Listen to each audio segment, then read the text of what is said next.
ایک دفعہ پھر آپ سب کو خوش آمدید کہیں گے اس پروگرام میں، جس میں آج ہم سیرت النبی صلی اللہ علیہ وآلہ وسلم کے حوالے سے گفتگو کر رہے ہیں۔ علامہ شفاعت رسول صاحب ہمارا ساتھ دیا کرتے ہیں، اور اس وقت ایک صاحب بھی ہمارے ساتھ اس پروگرام میں موجود ہیں، نام ہے ان کا صاحبزادہ حسن غلام رسول۔ بہت سارا شکریہ آپ کا کہ آپ ہمارے ساتھ موجود ہیں۔ حضرت صاحب، ہم بات کر رہے تھے آپ صلی اللہ علیہ وآلہ وسلم کی سیرت کے حوالے سے۔ مکی زندگی کے حوالے سے آپ نے ہمیں بتایا کہ بہت سارے مظالم جو ہے وہ آپ صلی اللہ علیہ وآلہ وسلم کی ذات مبارکہ کے ساتھ جڑے ہوئے ہیں۔ یہ فرمائیے گا کہ ہجرت پہ مجبور کیا گیا آپ صلی اللہ علیہ وآلہ وسلم کو، کیا چیدہ واقعات ہیں جن کی وجہ سے آپ صلی اللہ علیہ وآلہ وسلم کو اپنے چند ساتھیوں کے ساتھ ہجرت مدینہ کرنا پڑی؟ ہجرت مدینہ وہ اس وقت اللہ تعالیٰ نے اس کا حکم دیا کہ جب سرداران مکہ نبی پاک صلی اللہ علیہ وسلم کے چچا حضرت ابو طالب کے پاس آئے اور ملاقات کی، اور انہوں نے حضرت ابو طالب سے کہا کہ تم اپنے بھتیجے کی سرپرستی سے اپنا ہاتھ اٹھا لیں، اس لیے کہ تم بنو ہاشم کے سردار ہو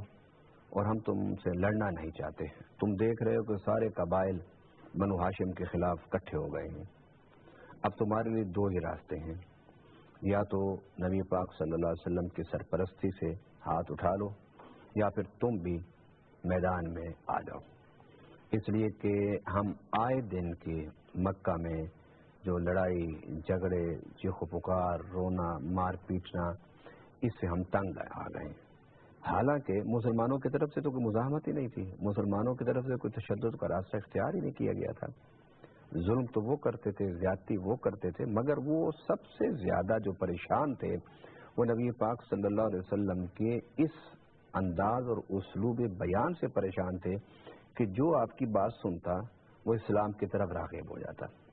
اور وہ ہزار لالچ دنیا کا طمع دیتے، مال کا، دولت کا، عزت کا، رشتوں کا، لیکن لوگ اس طرف جاتے نہیں تھے۔ حالانکہ ایسا تو ہرگز نہیں تھا نا کہ مسلمان کو ان کو مار رہے تھے یا پیٹ رہے تھے یا ان پر تشدد کر رہے تھے، تشدد وہ کر رہے تھے، مار وہ رہے تھے، پیٹ وہ رہے تھے، لیکن بالآخر پھر وہ آخری لڑائی لڑنے کے لیے حضرت ابو طالب کے پاس پہنچ گئے۔ نبی پاک صلی اللہ علیہ وسلم نے ان کو بٹھایا اور ان کو کھانا کھلایا، اور اس دوران انہوں نے کہا کہ تم اپنے بھتیجے سے پوچھو، اگر وہ ہم پر حکمران بننا چاہتا ہے اور اس کے لیے یہ سارا کام کر رہا ہے تو ہم اس کو اپنا بادشاہ مان لیتے ہیں، لیکن شرط یہی ہے کہ ہمارے معبودوں کی مخالفت چھوڑ دیں۔ اگر وہ مال دولت اکٹھا کرنا چاہتے ہیں تو ہم سارے قبیلے مل کر اس کو مال و دولت اتنا دیں گے کہ اس کی 7 نسلیں بھی کھا سکتی ہیں، اور اگر وہ کسی حسین دوشیزہ سے لڑکی سے شادی کرنا چاہتا ہے تو ہمیں بتائے، ہم اس کی شادی کرا دیتے ہیں۔ نبی پاک صلی اللہ علیہ وسلم نے جب یہ بات سنی کہ وہ آپ کے چچا سے کر رہے ہیں، مگر ادباً آپ درمیان میں نہ بولے،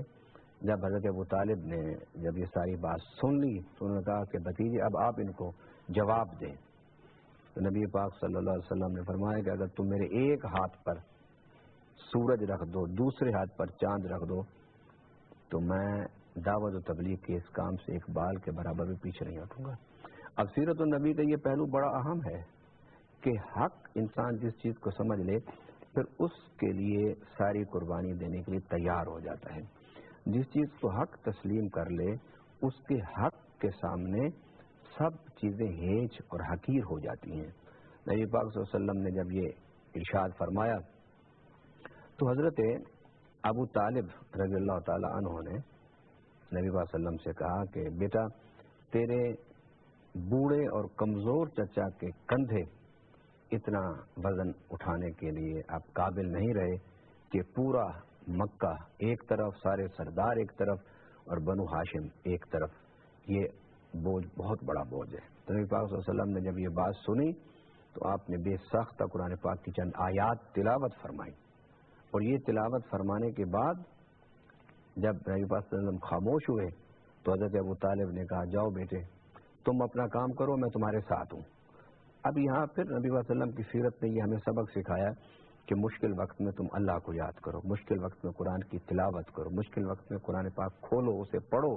اور اس سے ہدایت حاصل کرو، اس سے استقامت حاصل کرو، اس سے صبر حاصل کرو، اس سے حوصلہ حاصل کرو، تو اللہ تعالیٰ کی جہاں تلاوت کلام پاک ہوتی ہے وہاں اللہ کی رحمتیں اترتی ہیں۔ تو حضرت ابو طالب نے جب وہ آیتیں سنی تو اس کے بعد آپ نے سرداروں سے کہا کہ میں اپنے بیٹے اپنے بھتیجے کے ساتھ کھڑا ہوں، تم جو کرنا چاہتے ہو کر لو۔ اور اس کے بعد پھر شاہ ابی طالب کا موقع آیا، شاہ ابی طالب میں بھی آپ نے بڑی استقامت دکھائی، بالآخر حضرت ابو طالب کا انتقال ہو گیا، حضرت ختیجہ کا انتقال ہو گیا۔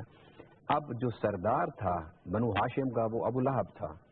اب حضور صلی اللہ علیہ وسلم کا جو ظاہری ایک حفاظت کا ذریعہ تھا وہ بھی ختم ہو گیا۔ تو پھر قبیلے ایک دفعہ پھر اکٹھے ہوئے کہ ہم سارے قبیلے مل کر آج رات نبی پاک صلی اللہ علیہ وسلم پر یک بارگی تلواریں چلائیں گے۔ تو بنو ہاشم کس کس سے لڑیں گے؟ نبی پاک صلی اللہ علیہ وسلم کے خلاف جب یہ سازش کی جا رہی تھی اور آپ اپنے گھر میں تشریف لے گئے تو اللہ تعالیٰ نے حکم دیا،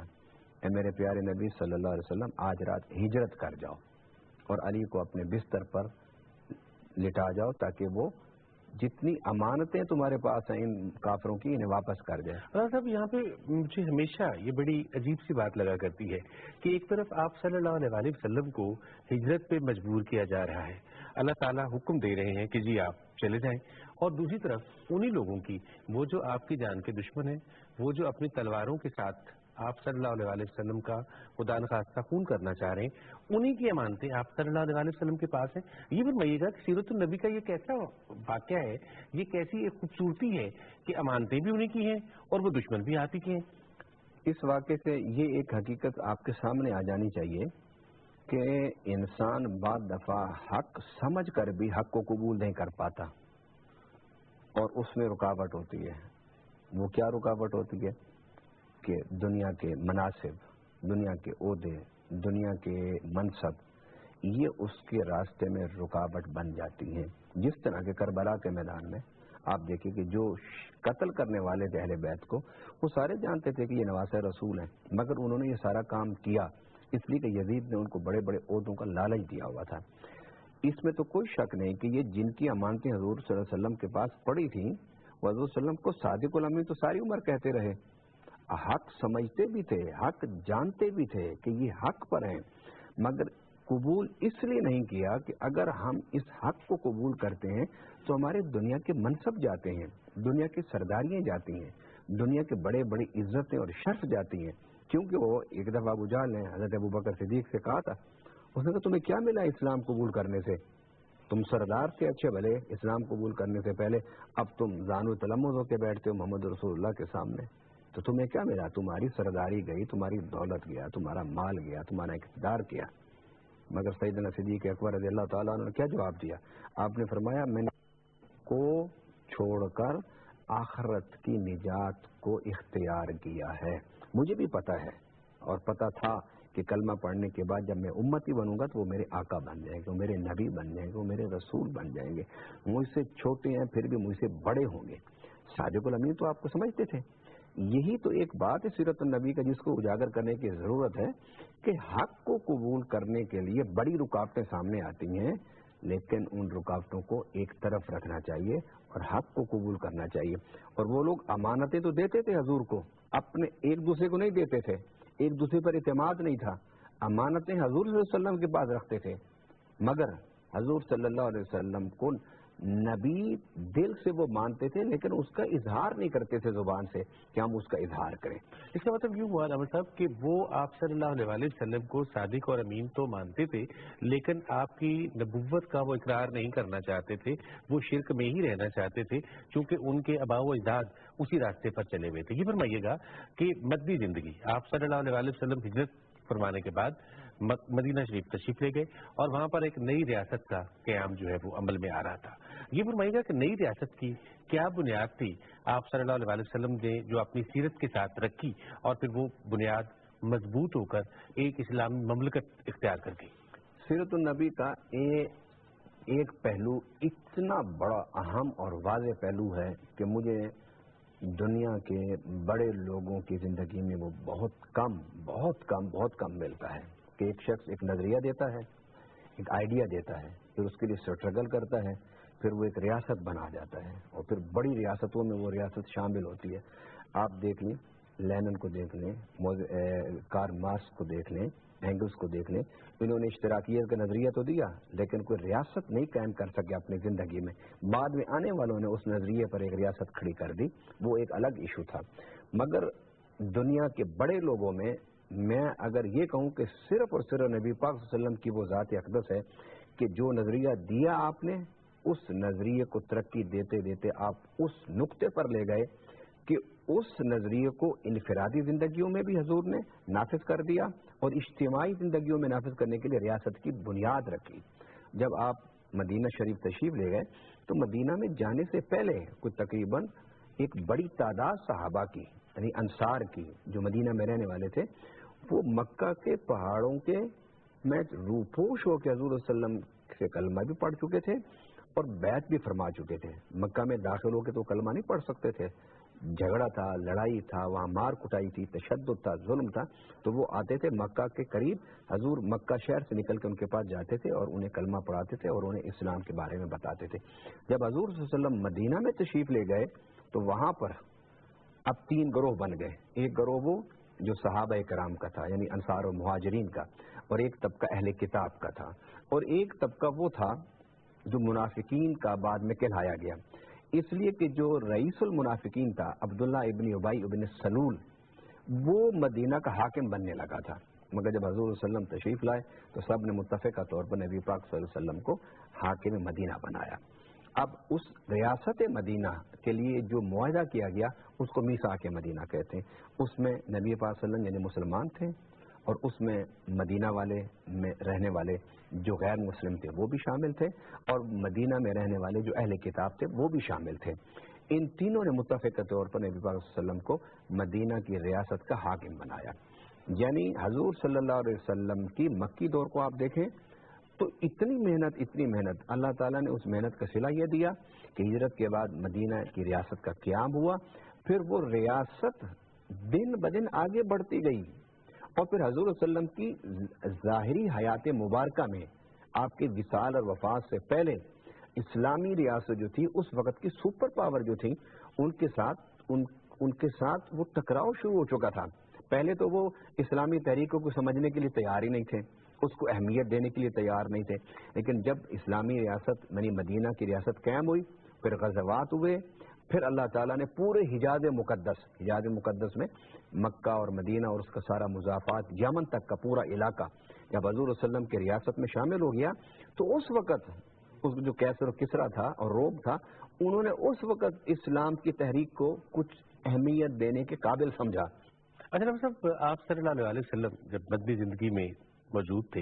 اس وقت معلم بھی آپ تھے, اس وقت سپہ سالار بھی آپ تھے, اس وقت ایک بہترین تاجر بھی آپ تھے, اس وقت ایک سالار بھی آپ تھے. یہ فرمائیے گا کہ غزوات جو ہیں وہاں پر ہو رہے ہیں, جنگیں جو ہیں وہاں پر ہو رہی ہیں, سریا جو ہیں وہاں پر ہو رہے ہیں, آپ صلی اللہ علیہ وسلم کی کیا حکمت عملی تھی, جنگی حکمت عملی, جس کے تحت آپ بعض دفعہ کسی دوسرے کو سالار بنا کے بھیج رہے تھے, بعض دفعہ آپ خود ایز اے سپہ سالار جو ہے وہ لڑنے کے لیے, جنگ کرنے کے لیے, غزوہ کرنے کے لیے آپ جا رہے تھے. مین کیا ان کا تھیم کیا ہوتا تھا لڑائی کے لیے, جنگ کے لیے, غزوے کے لیے؟ پہلی بات تو یہ ذہن میں رکھیں کہ نبی پاک صلی اللہ علیہ وسلم اپنی پوری حیات مبارکہ میں جنگ کرنے کے لیے نہ آپ گئے نہ کسی کو بھیجا. آپ خود اگر تشریف لے گئے یا آپ نے صحابہ کو بھیجا تو وہ جو جنگ آپ پر مسلط کرنے کی سازشیں کی جا رہی ہوتی تھی اس جنگ کی مدافعت کے لیے آپ جاتے تھے, اور وہ حکمت عملی مختلف تھی. مثلا جب پہلا غزوہ ہوا تو آپ نے مدینہ میں رہ کے لڑنے کی بجائے آپ نے بدر کا انتخاب کیا. پھر ایک جنگ انہوں نے مسلط کرنے کی کوشش کی تو آپ نے خندق کھود لی. پھر جنگ ہوئی تو پھر احد کے میدان میں ہوئی.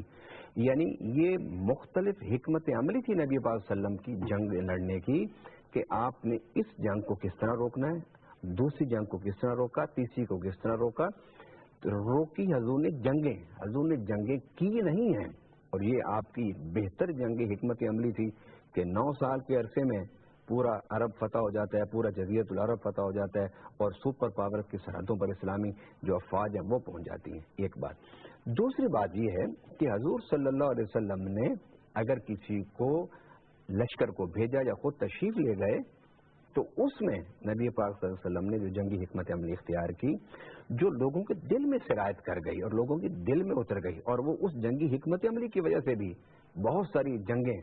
بہت سارے ہمارے لشکر اسلام کے جب گئے تو بغیر جنگ کی اللہ نے ان کو کامیابی اور فتح عطا فرمائی. وہ یہ تھا کہ میرے آقا صلی اللہ علیہ وسلم نے فرمایا کہ جو میدان جنگ میں لڑتا ہوا تلوار پھینکے تو اس کو نہیں کچھ کہنا. میرے آقا صلی اللہ علیہ وسلم نے فرمایا راستے میں کوئی بوڑھا مل جائے, کوئی عورت مل جائے, کوئی بچہ مل جائے دشمن کا, اس کو کچھ نہیں کہنا. یہ جنگی حکمت عملی تھی آپ کی, جس سے لوگوں کے دلوں میں اسلام کے لیے جگہ پیدا ہوئی. پھر یہ کہ آپ نے فرمایا کہ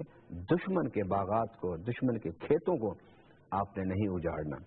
دشمن کے کنووں کو گندا نہیں کرنا. آپ نے جس جگہ بھی تم اذان کی آواز سن لو وہاں جنگ نہیں کرنی. یہ ساری جنگی حکمت عملی تھی. اور نبی پاک صلی اللہ علیہ وسلم جو بنیادی طور پر دنیا میں تشریف لائے تو اس کا اعلان آپ نے فرمایا تھا انما بعثت لاتمم مکارم الاخلاق, کہ میں دنیا میں مکارم اخلاق مکمل کرنے کے لیے. صاحب آپ صلی اللہ علیہ وسلم اس دنیا میں تشریف لائے مکارم اخلاق کے لیے, لیکن ایک معلم کے طور پہ بھی آپ صلی اللہ علیہ وسلم نے مسجد نبوی میں صفا کے مقام پر جو چبوترا تھا اس کو جس طرح سے صحابہ اکرام کی تربیت کی, اس تربیت کے حوالے سے فرمائیے گا کہ جب آپ انہیں تعلیم دے رہے ہوتے تھے تو وہ تربیت کیا تھی, بنیادی طور پر کس چیز کی تربیت تھی جو صحابہ اکرام کو آپ صلی اللہ علیہ وسلم اپنی سیرت سے دے رہے تھے؟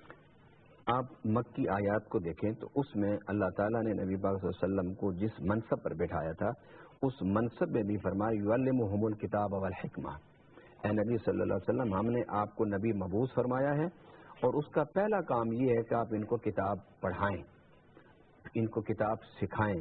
ان کو حکمت و دانائی کی باتیں بتائیں. اور پھر آپ صلی اللہ علیہ وسلم نے خود بھی ارشاد فرمایا انما بعثت معلما, کہ میں معلم بن کے آیا ہوں. پھر حضرت صلی اللہ علیہ وسلم نے خود ارشاد فرمایا انما بعثت لاتمم مکارم الاخلاق, کہ میں مکارم اخلاق کی تعلیم دینے کے لیے تمہیں آیا ہوں. تو حضور صلی اللہ علیہ وسلم کی سیرت طیبہ میں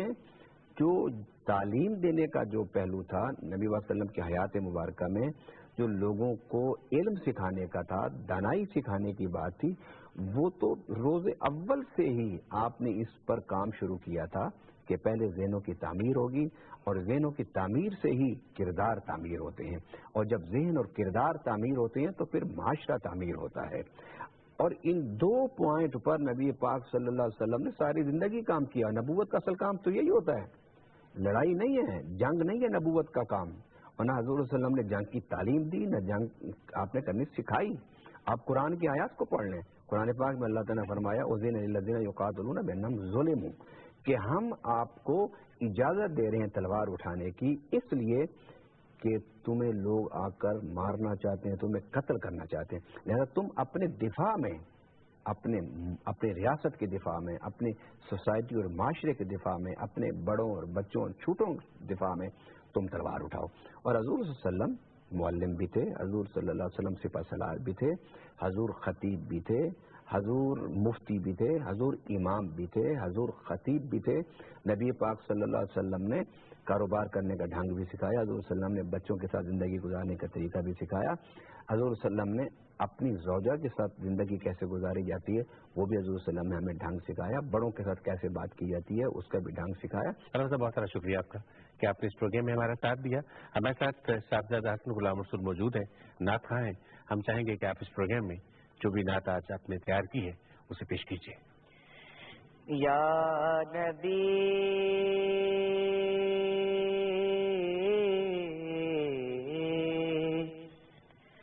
یا نبی نظر کرم فرمانا, اے حسنین کے نانا, اے حسنین کے نانا, اے حسنین کے نانا, اے حسنین کے نانا. زہرا پاک کے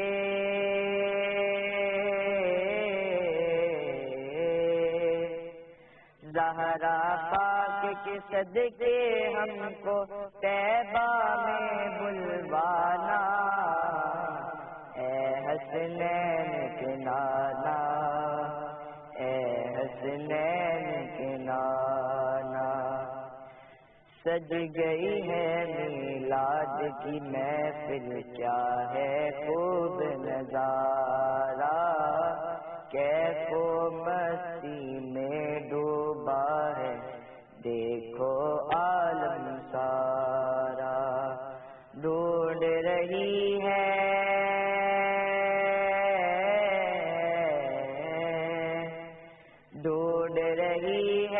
آپ کی رحمت بخشش کا بہانہ، اے حسنین کے نانا،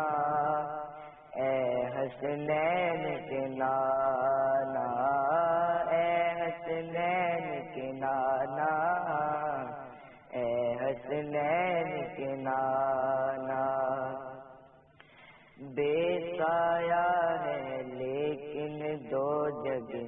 پر ہے آپ کا سایہ، عرش معلا بنا محلہ دید کو رب نے بلایا، حشر تلکنا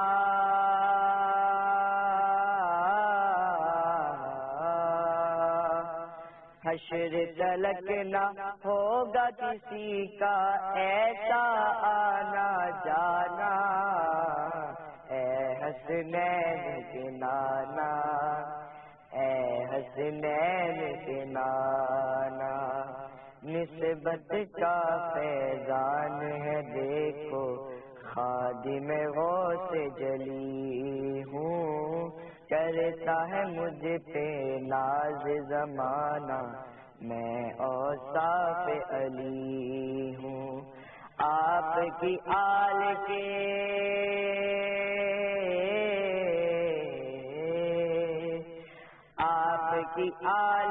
در کا سگ ہوں، سائل ہوں پرانا، اے حسنین کے نانا، اے حسنین کے نانا، اے حسنین کے نانا، اے حسنین کے نانا۔ بہت سارا شکریہ آپ کا، اور آپ سب کو بھی بہت سارا شکریہ کہ آپ نے اس پروگرام کو دیکھا۔ بڑا آسان سا ہمارا ای میل ایڈریس ہے info@rasool، یعنی INFOSHFWTRSWL info@rasool@yahoo.com۔ اس ای میل ایڈریس پر آپ ہم سے رابطہ کر سکتے ہیں۔ اور پروگرام کے آخر میں صرف دو نعتیہ اشعار کہ تیرا ہی نام سر لوح ازل اور پیغام ابد کا تجھ سے، تیرا ہی نام سر لوح ازل اور پیغام ابد کا تجھ سے، میری دنیا میری عقبہ تجھ سے، میرا ہر طور طریقہ تجھ سے، اور آنے والا بھی زمانہ تیرا، گزری رت کا بھی حوالہ تجھ سے۔ انشاءاللہ اگلے پروگرام میں ایک نئے موضوع کے ساتھ آپ سے پھر ملاقات ہوگی۔ اجازت دیجیے گا، اللہ حافظ۔